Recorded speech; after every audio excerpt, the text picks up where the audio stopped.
Help me reach 1,000 subscribes. Support the video with a like and leave your thoughts in the comments. I read every comments. Thanks. I used to think that love could survive a few stumbles, that one careless comment wouldn't unravel the kind of warmth we built. For months, Ethan had been the steadiness I didn't know I needed. Quiet, observant, almost too patient. The kind of man who noticed when my shoelace was undone or when my throat sounded hoarse from talking too much at work. So, the night everything cracked felt surreal, like watching a slow-motion accident I couldn't stop even though I caused it. It started at dinner. Nothing fancy, just takeout Thai and a Netflix show playing in the background. Ethan was telling me about some promotion his boss hinted at. His face lit with that mix of humility and excitement he always had. I should have just listened, celebrated with him, let him have that moment. But my mind drifted, stupidly, recklessly, to my ex Liam, the man whose name should have stayed buried where I tried to leave it. I don't know what made me say it. Maybe the conversation felt too safe. Maybe I felt too seen. Maybe some dysfunctional part of me panicked. All I know is that the words slipped out like poison. Liam used to get the same kind of promotions. He was always moving up. The silence that followed felt immediate, like someone had press mute on the entire room. Ethan blinked, almost like he wasn't sure if he heard me right. His fork hovered in midair, and in that moment, a part of me already knew this wasn't going to end lightly. He asked, "Why would you bring him up right now?" His voice wasn't angry, just stunned, which somehow felt worse.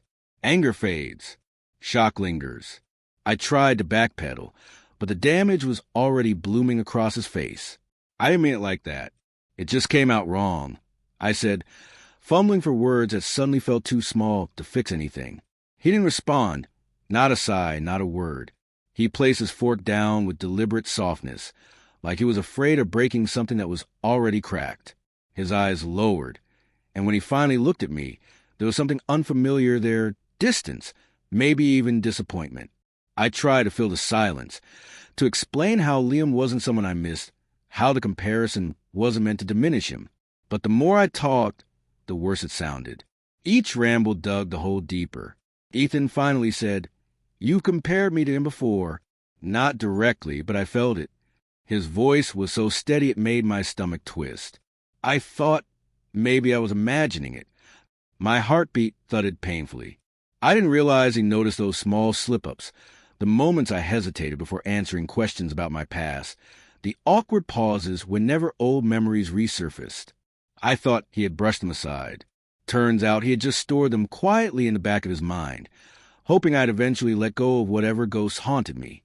I tried reaching across the table, but he leaned back, not dramatically, just enough for me to feel the space widen.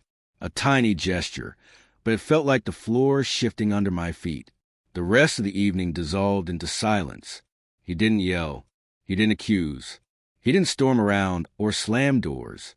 He just withdrew, calmly, almost respectfully, like he was making space for me to realize what I'd broken. Around 10 p.m., I heard him moving around the bedroom, opening drawers, closing them, zippers, soft thuds. At first, I told myself he was just getting ready for bed. But something in the rhythm was wrong, too purposeful, too tidy. I walked in to find him folding a couple of shirts, placing them inside a duffel bag. My throat dried instantly. "What are you doing?" He didn't look up. "I think I need some space tonight." "Ethan, please." "I'm not angry," he said quietly. "I'm just tired of feeling like I'm competing with someone who isn't even here anymore." His words hit harder than anything he could have shouted. I stepped forward, reaching for him again, desperate this time. It was a mistake. A stupid one. I don't want Liam. I don't think about him the way you think I do. He zipped the bag, finally meeting my eyes. You don't have to want him to still measure me against him. For a moment, neither of us moved. I could feel the apology rising in my throat, messy and frantic. But he was already walking past me, already slipping out the front door, already choosing silence over confrontation. The door closed with a soft click. Not a slam, not a statement, just an ending I wasn't prepared for. He left that night without a word. and the quiet he left behind was louder than any fight we could have had. I didn't sleep that night. I just sat on the couch with the untouched Thai food growing cold beside me, replaying every second of the conversation, every syllable I wished I could pull back. The apartment felt hollow without Ethan's soft footsteps or the faint sound of him humming off-key while brushing his teeth. He had slipped out so quietly it felt ghost-like, as if he'd been erased rather than walked away. By morning, the silence had turned suffocating. My phone sat in my hand like a stone. No messages, no missed calls, nothing. I told myself to give him space, like he asked, but the longer the hours stretched, the more I realized space wasn't always neutral. Sometimes it was a bridge. Sometimes it was a cliff. By evening, I finally broke. I texted him, "Can we talk? Please." The message delivered instantly. Read? No. I waited. 5 minutes. 10. An hour. Nothing. My mind spiraled into places I didn't want to go. What if he left for good? What if I had pushed away the one person who actually showed up for me? What if comparing him to my ex was just a surface-level mistake layered over deeper messes I still hadn't dealt with? Around midnight, I couldn't stand it anymore. I grabbed my coat and keys and drove to his place. He hadn't changed the passcode on the building yet, which gave me a stupid, tiny hope that all wasn't lost. His apartment lights were off, but I could hear movement inside, slow-paced, restless. I knocked, gentle at first, then again with more urgency. When he opened the door, he looked exhausted. Eyes rimmed red, hair a mess, hoodie thrown on like he hadn't cared enough to pick anything else. Seeing him like that hurt more than the previous night. He didn't ask why I was there. He already knew. "Can we talk?" I asked, voice barely steady. He stepped aside, letting me in.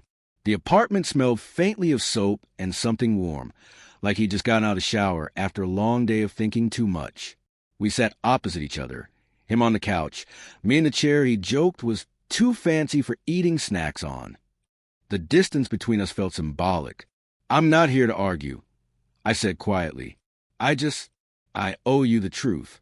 Ethan leaned his elbows on his knees. "Then give it to me." I swallowed hard. I don't love Liam. I don't miss him. I don't want him back. But I do still carry pieces of that relationship in my head. Not because I want to, but because it hurt me in ways I didn't fix before moving on.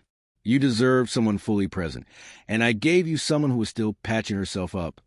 He did interrupt, which somehow made speaking harder. I compared you to him because I got used to doing that without thinking. I measured everything back then. How much he cared, how much he didn't, what he got right, what he didn't. It was survival. It became a habit. And I'm ashamed that habit leaked into us. Ethan let out a slow breath, staring at the floor before finally looking at me. I never wanted you to pretend your past didn't exist. I just didn't want to feel like a benchmark you kept checking against someone else's shadow. His voice wasn't cold. It wasn't angry. It was tired, worn thin by uncertainty. I nodded. "I know, and I'm sorry. Not the empty kind. The real kind. The kind where I'll actually do the work to change. I don't want to lose you because of something I should have fixed in myself a long time ago." He leaned back, his expression unreadable. "Last night, when you said his name, I felt like I lost a version of us. Not because of what you said, but because of what it revealed. I needed to step away before I said something I couldn't take back." I nodded again, hands trembling slightly. "Do you think we can come back from this?" He didn't answer immediately. The pause stretched long enough to make my chest tighten. Finally, he said, "I don't want to end things, but I need reassurance that I'm not living in someone else's shadow. I need to know you want a future with me, not just a distraction from your past." His honesty tightened something in my chest, grief mixed with relief. I stood up slowly and moved closer, stopping just a few feet away. "You're not his replacement. You're not the runner-up. You're the person I chose because you're gentle in ways he never was, patient in ways he rarely understood, and steady in ways he never learned to be. I don't want to compare you two ever again. Not because you're similar, but because you're not even remotely." Ethan's expression softened barely, but it was enough. He stood, closing the distance between us. Not too fast, not dramatically, just enough to make me feel the shift. I need time, he whispered. I can give you that, I said, and I need effort, real effort. You'll get it. For the first time in 2 days, his shoulders loosened. He didn't reach for me, but he didn't push me away either. And somehow, that middle ground felt like its own kind of hope. When I finally left his apartment, the night felt different, not healed, not perfect, but open, like we hadn't ended. Like maybe the silence he walked into wasn't goodbye, but a warning, one we could still come back from. Maybe comparing him to my ex broke something. But maybe honesty, messy, painful honesty, would be the thing that rebuilt us. Or maybe not. But at least this time, I wasn't running from the truth. And neither was he.